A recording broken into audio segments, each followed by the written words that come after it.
আসসালামু আলাইকুম প্রিয় দেশবাসী। বাংলাদেশের এক বক্তা মিজানুর রহমান আজাহারি নাকি এর নাম, বক্তা না তক্তা, সে বলছে যে রাজাকার আগে ঘৃণার শব্দ ছিল, আর এখন 24-25 সালে এসে সেটা সম্মানের ভাষা হয়ে গেছে তাদের জন্য সম্মান। রাজাকার শব্দটা তাদের জন্য সম্মান।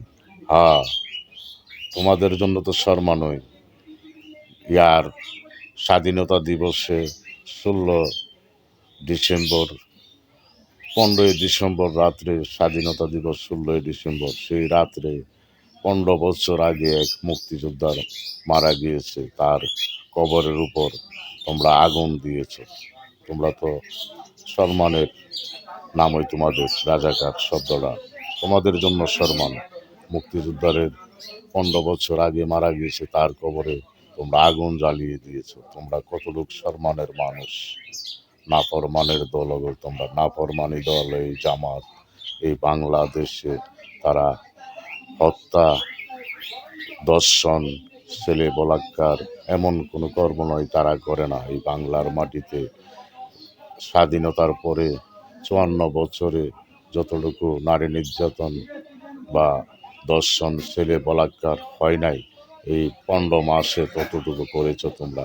তোমাদের তো সম্মানী বাতা দিতে হয়, তোমাদের রাজাকার সম্মানী বাতা দিতে হবে। এখন বর্তমান সরকারের উপদেষ্টাগণকে বলছি, রাজাকারকে সম্মানী বাতা দেওয়া হোক। তারা মুক্তিযোদ্ধাদের কবরে আগুন দেয়, ছেলেদেরকে বলাৎকার করে, শিশু দর্শন করে, তারা মানুষকে খুন করে, রক কাটে, তাদেরকে তো সম্মানী বাতা দেওয়া উচিত।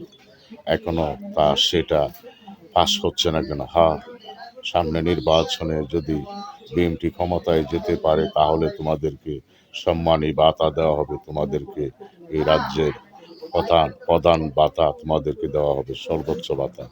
তোমাদের উপর আর কোনো নাই। এই বাংলাদেশে তোমাদের মতো বীর আর নাই।